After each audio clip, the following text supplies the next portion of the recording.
So I thought we would have some fun discussing a gentleman named Caleb.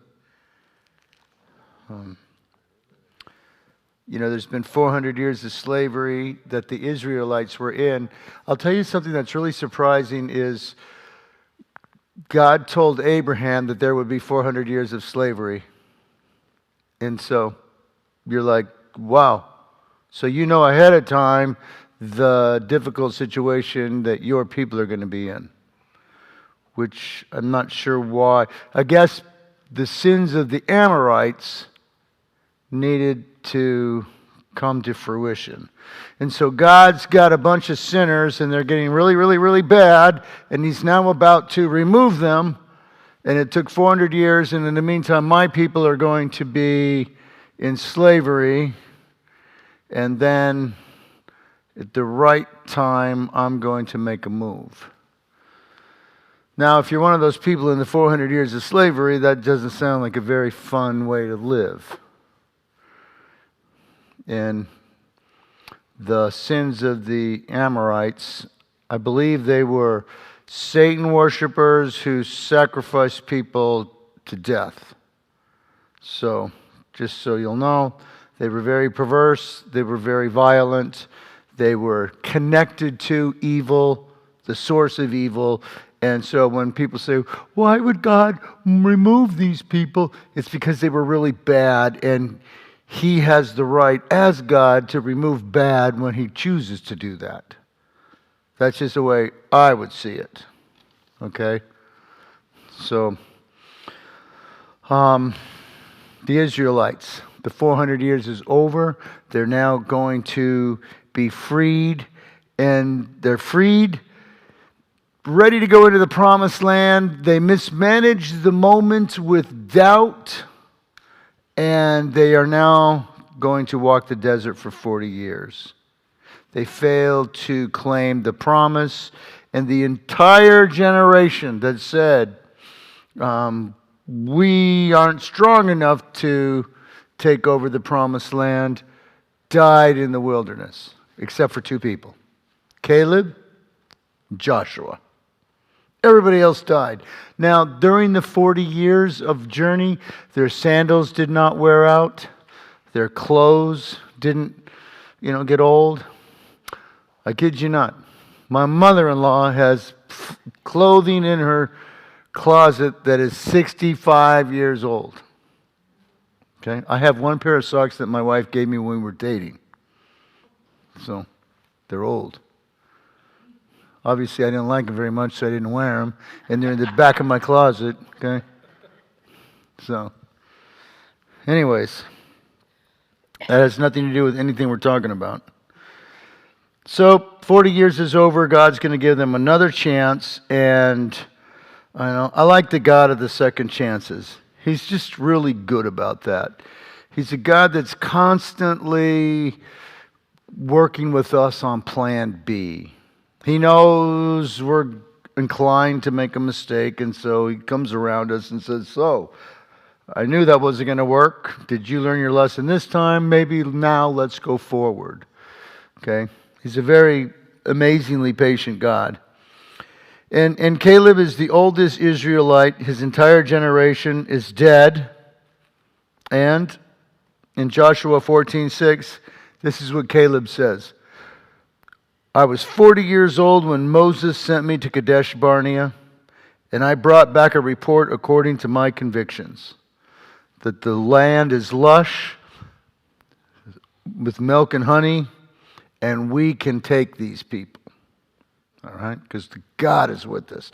You know that God who did the 10 miracles and parted the Red Sea and, doing all these amazing moments in the desert? Yeah, that's the God that I think is going to help us out. So, he had his convictions about what he felt God was like. Do you have any convictions about how you feel God is like? Because it's easy to have the wrong convictions.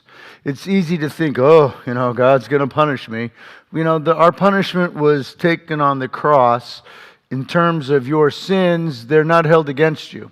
Now, your sins can bring about negative consequences for your life. But even there, sometimes God will step in and go, well, okay, since you're leaning on me, since you're asking my forgiveness, since you want me to be involved, I'm going to help you make lemon meringue pie out of the lemons that you have squeezed. So sometimes those convictions are because you have biblical standards. Sometimes you're choosing to stand up for the Lord. Sometimes it's a decision that has to be made. And you know, I've found that the decision to believe God, that's pretty important. Because belief is the work that we do. Belief is what moves the hand of God. Belief is a statement between you and Him. It's not, okay, let me put some belief in motion and then I'll be able to maneuver. No, it's a personal interaction. I believe you and what you say and who you are. It's very personal.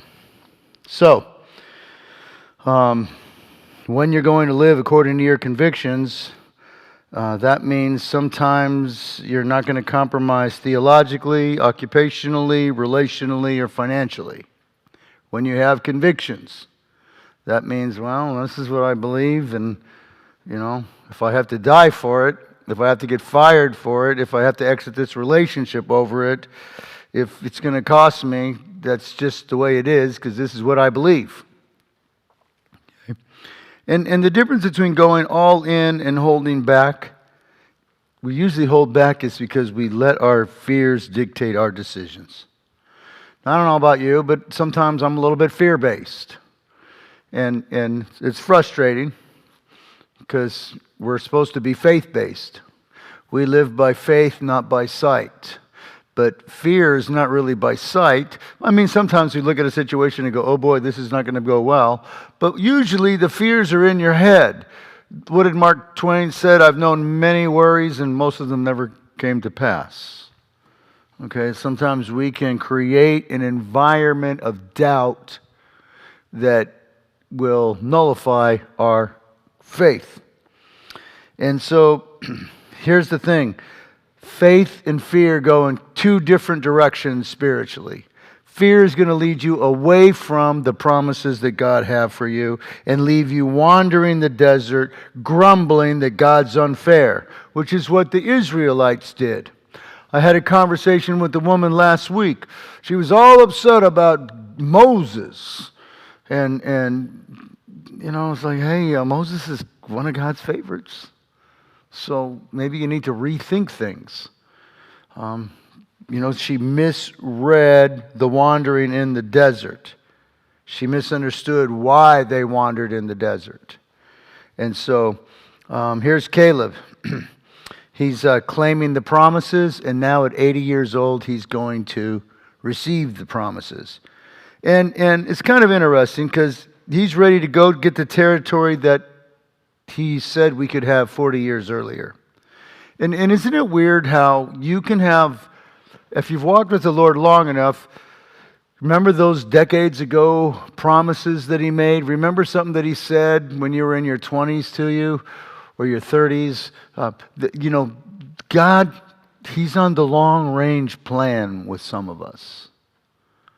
And it takes us some decades to shed our fear-based thinking. It takes some decades to muster up enough faith.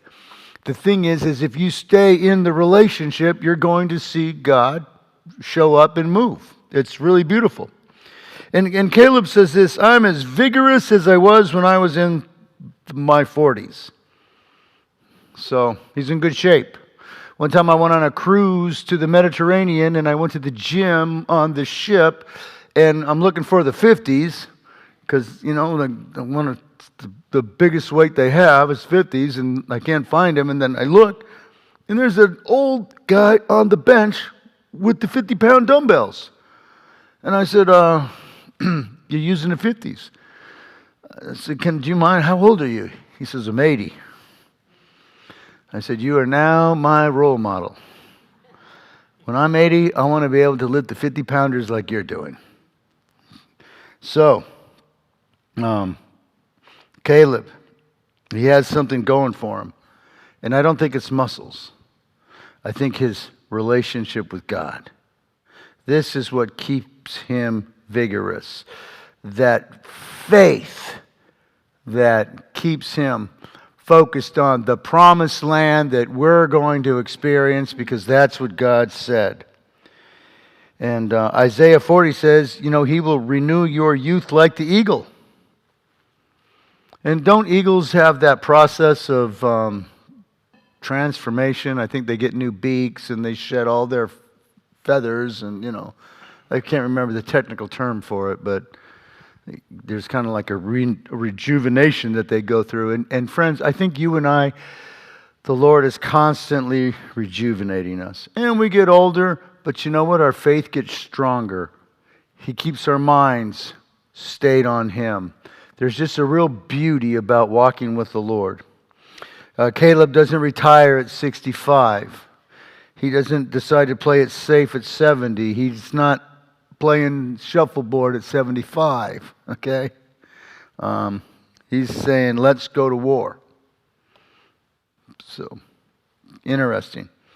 How different than many a saint I know from my past churches. Nobody here, okay? This is what happens. People will become elders and they'll serve on the session and they'll serve for 3 years and then they just drift away from the church.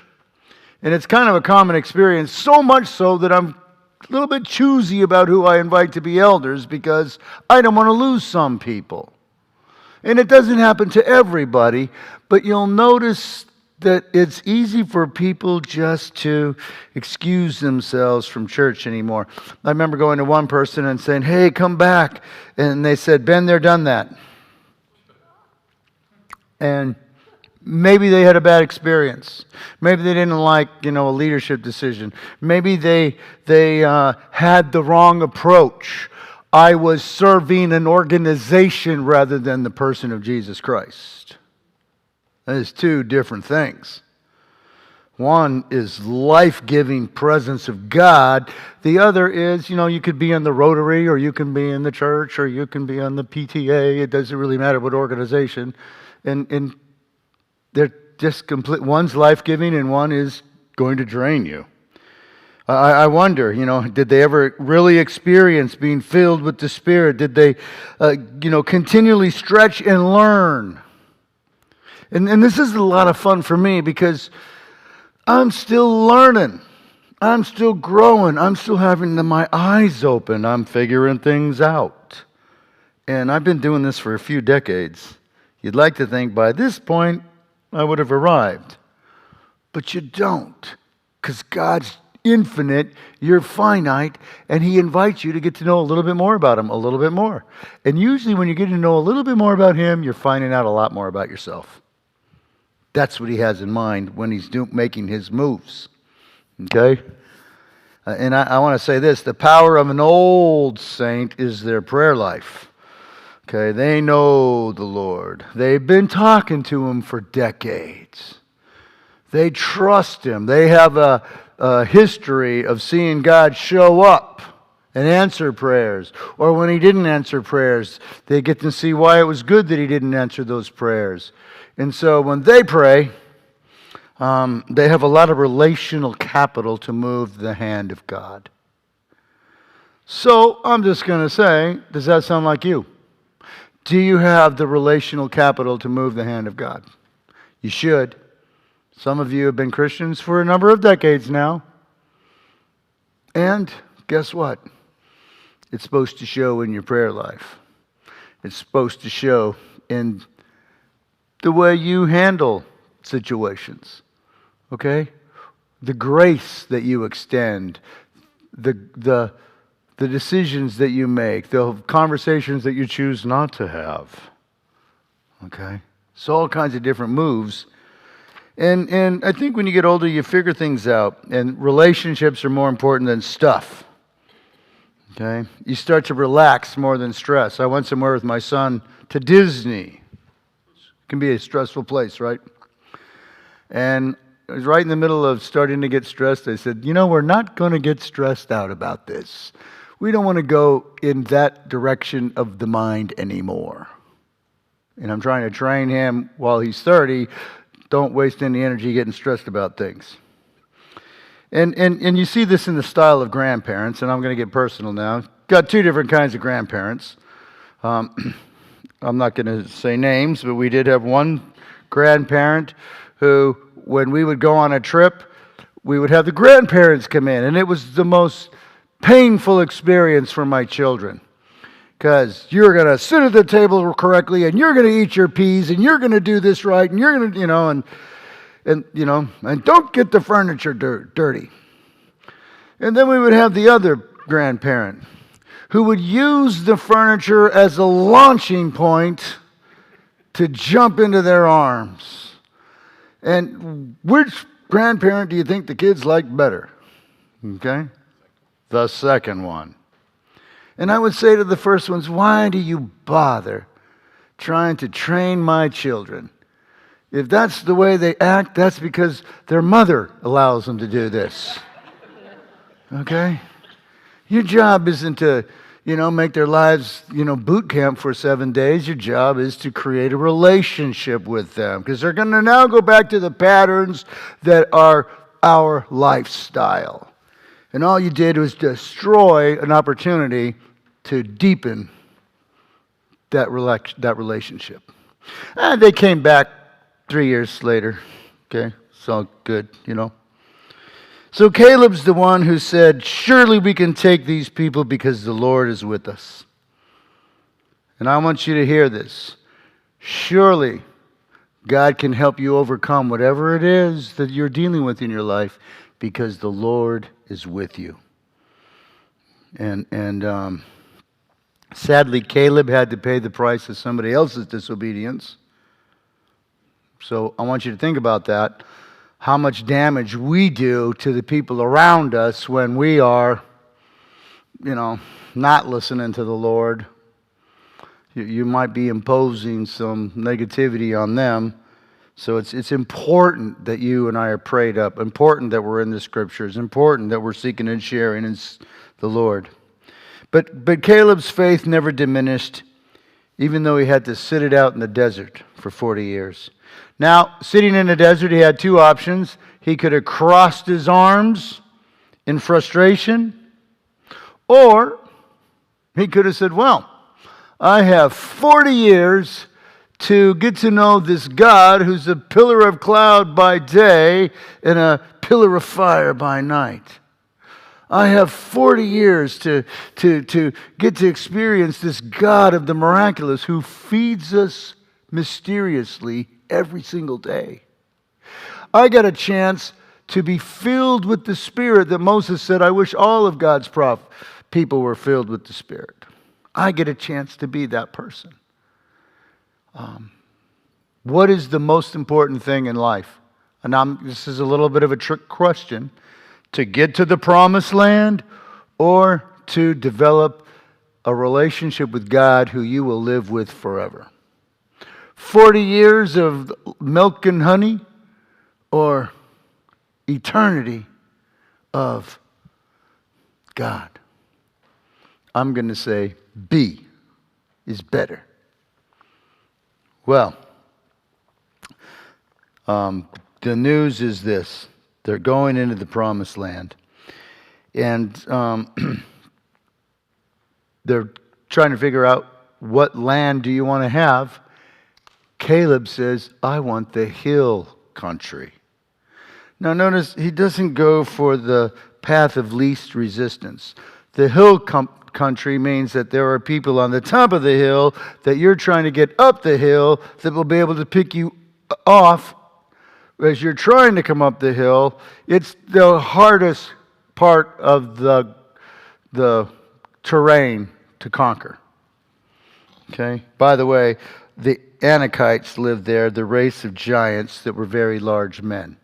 So he's going after the most difficult terrain to face the most difficult people in the entire promised land at 80. Kind of impressive if you ask me. I think he's one of those guys that was using the 50-pounders. Okay? So here's where it gets a little bit of fun. it's theorized that Caleb's ancestors from 500 years before, okay, they were before they went to Egypt, they lived in this hill country. All right? And here's what's amazing. Have you ever gone to the graveside of somebody from your past? I know I went and saw Grandma and Grandpa's graves when my mom turned 80. And it was kind of wild because it was almost a supernatural experience. I'd only been there one time in my life when I was in the 3rd grade, and I drove exactly to the spot without any turns, looking at the maps. I just remembered from the 3rd grade how to get there. And that was like, 3 or 4 years ago. Okay? So, wow. Second thing I noticed was my grandpa's grave was cracked. Like he was trying to get out of there. Okay? Because, we won't go into all that about Grandma. But here's a fun component. It's all the memories that came back to me when you go to the graveside. There's something special about it. Okay? Well, Hebron is where he is taking over the land, and one of his descendants was a shepherd by the name of David, who would be anointed king of Judah. And he wouldn't have the city of Hebron if it wasn't for his relative conquering that piece of land. His relative was Caleb was a warrior. And what is David? A warrior. You're starting to see a little bit of heritage, a little bit of DNA, genealogy. And I just want you to realize something. You are preparing the future faith foundation for other people. And let's just unpack that for a moment. Your faith is going to be passed down. Your prayers are going to move the people in your life who are not presently walking with the Lord. And guess what? Your prayers, God will honor them if you say, God, this one's important to me. More important than me living in the promised land is that my children get to know you. So before I leave this world, I want to make sure that we've shook on this deal and my children are going to belong to you forever. If you haven't had that conversation, I invite you to do that. Because if you're like me, you got some heathens in your family, and they shouldn't be. I got one heathen in my family who has he has watched a lot of miracles. And I say to them, I'm like, so what's the deal? All those miracles and you don't believe? What happened to you? And it turns out they actually have a personal argument with the Lord. Okay? So the conversation leads to answers, which leads to rediscovering the relationship with Jesus. You know, I remember when we were at the I don't know how many years ago, they brought in Eisner, who built Celebration, and there was this big event, and we were talking about the amazing heritage of building the town of Celebration, and I remember sitting there thinking, you know, we're building a town that's going to outlast Celebration. We're building the kingdom of God. And guess what happens? Souls will be saved forever. Heritages are going to be established, faith heritages. I mean, you start to see what we're doing has eternal ramifications, more than just the fun little town that people are going to live in. And so, I guess, you know, for Caleb, he just went with God, believed in God, and he ends up bringing God first to the Israelite children and setting up a heritage for King David to come through. How about this? Daniel in Babylon created a spiritual life that when Jesus comes 500 years later, people who were part of Daniel's lineage in Persia came and brought him gold and myrrh and frankincense. Okay? The 500-year legacy. Pretty amazing, don't you think? I think it's amazing. So, where are we at with all this? It's not about what you can do for God. It's about what He's already done for you. And let me explain how this works. In other words, God wanted to give them the promised land, and God is giving them the promised land. This isn't about their warrior prowess. This is about their ability to see the hand of God move. During the taking over the promised land, boulders would come down from the sky. One day the sun stayed, past 24 hours light. Hornets would come out of nowhere and sting everybody. God was moving behind the scenes to give them the promised land. All right? So God's on the move. And why is He on the move? Because He loves you. And then, here's what happens. When you realize you're loved, you love Him back. And how does He want to be loved back? Caring for the people around you. So we don't have an option not to extend grace to people. We don't have an option not to share our faith. We don't have an option not to be involved. Each one of us has a family and a set of friends. We're called to be, an avenue of Jesus Christ to these people. Well, here's what I'm going to say.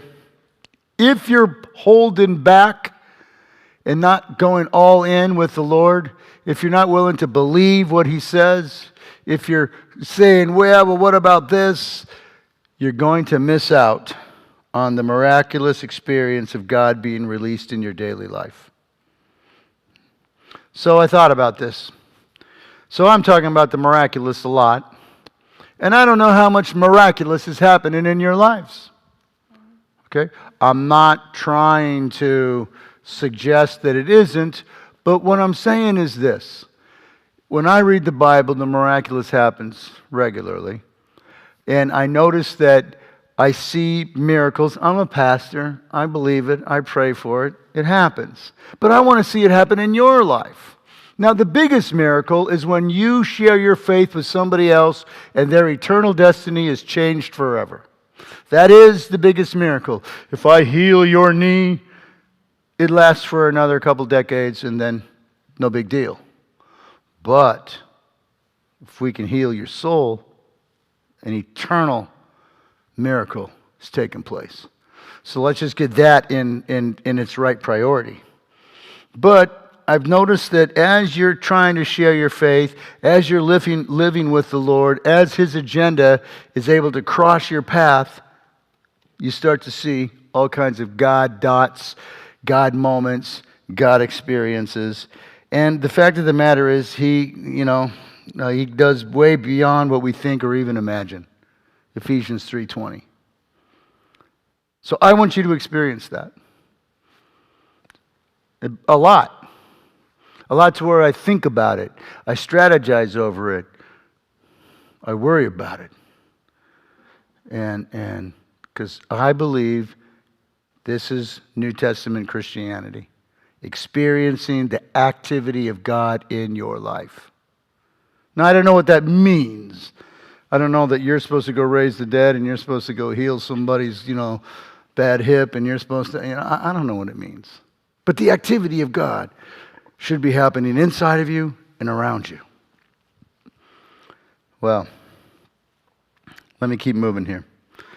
In Matthew 26:6, this one woman, she breaks an alabaster jug of perfume and busts it over Jesus, pours it out all over Jesus, and Judas says, "Why was this wasted?" And this is thought to have been a year's worth of perfume.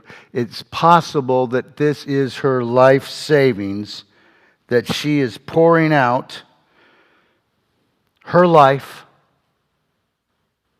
on Jesus.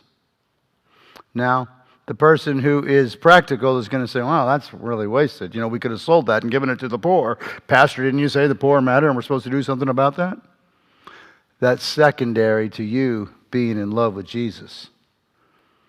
And here's what I want to say. When you give your money, you're actually doing the same thing. You're giving your life. You go to work and you create your income and then you give a portion of that to the Lord. That's part of your life. You have a retirement and you give a portion of that to the Lord. That is your life. You're just like this woman who broke the alabaster jar and poured it on Jesus. And I think this is a big deal. Because what God wants from you is your heart, and your gift represents your heart because it's your response to what God's done for you. And then when you see the activity of God happening in your church that you're giving to, in your relationship with the Lord as you are experiencing Him, you're now winning the spiritual battle that Caleb was part of. All right? I don't know. I get excited about this stuff. It's kind of fun when you start to realize that the little things that you do, the sacrificial things that you do, are actually kingdom anchors in your personal life. And God notices, and God cares, and God rewards, and God blesses, and God smiles, and it's pretty exciting. Okay? I think your presence here today is even a divine appointment. Because I pray about you. I'm going to let you know something. I was supposed to be somewhere else today, but I maneuvered my schedule to be with you today. That's how much I wanted to be with you. Okay? That's how much I think about you, care about you, pray over you, seek your presence, enjoy your friendship. But I pray over each person here. It's my privilege as your pastor to step into Legacy, to step into Thursday and say, God be released on all of us. And, let's go back to Judas. He sees this woman's gift and says it was wasted. Judas, for him, Jesus was worth 30 pieces of silver. Now, this one woman, she gave her life savings. Judas, Jesus, I'll betray him for 30 pieces. Okay? One gives their life, one trades them out for 30. And I guess what I want to say is, I wonder how often we betray Jesus, we trade him out for money. I wonder how often we trade him out in a conversation. I wonder how often we trade him out when we don't prioritize him.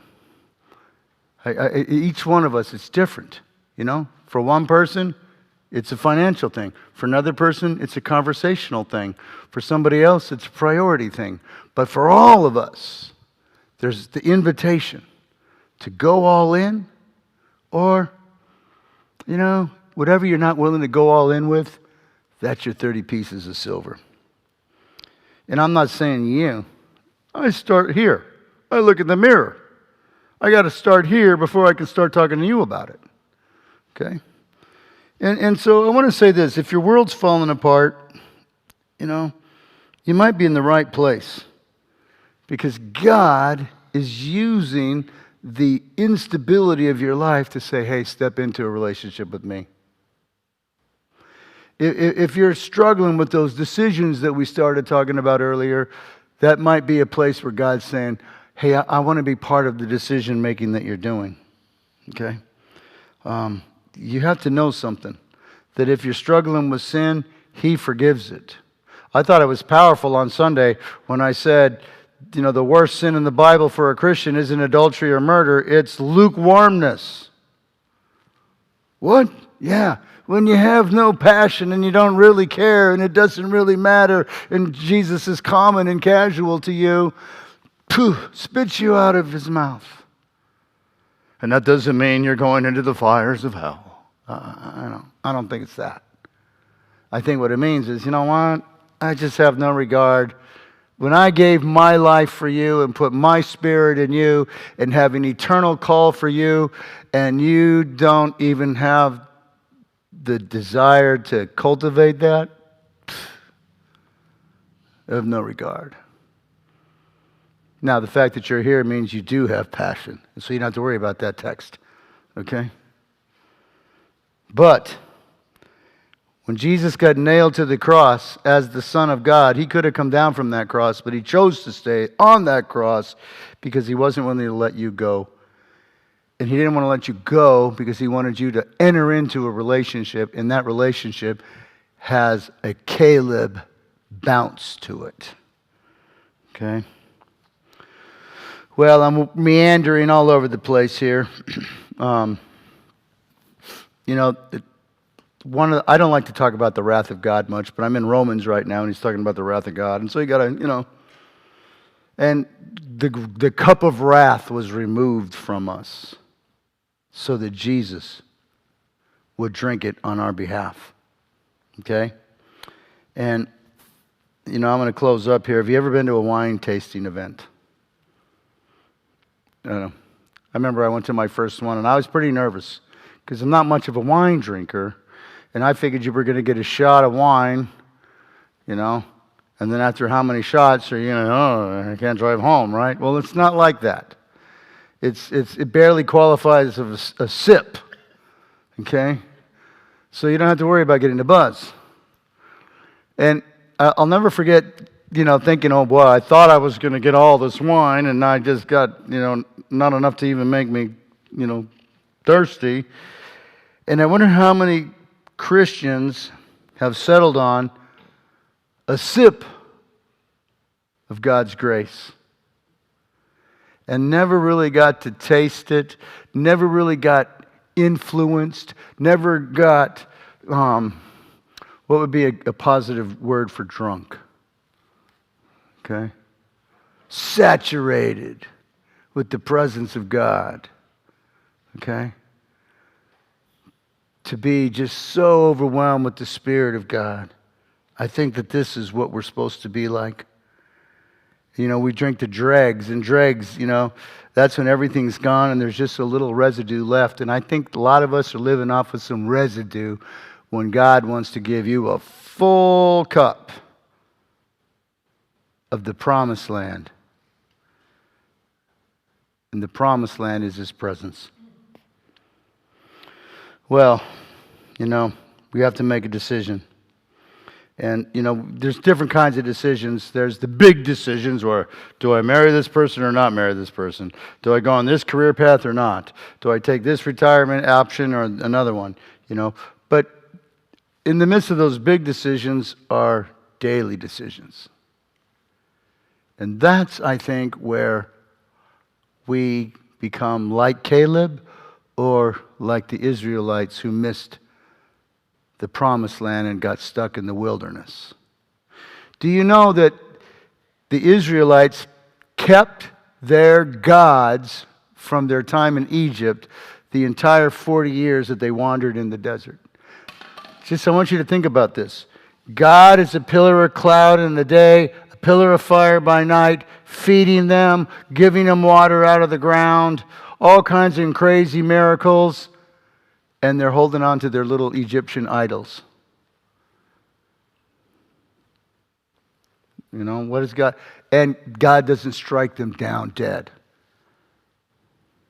What a patient, kind God, yeah? Some of them got struck down for different reasons.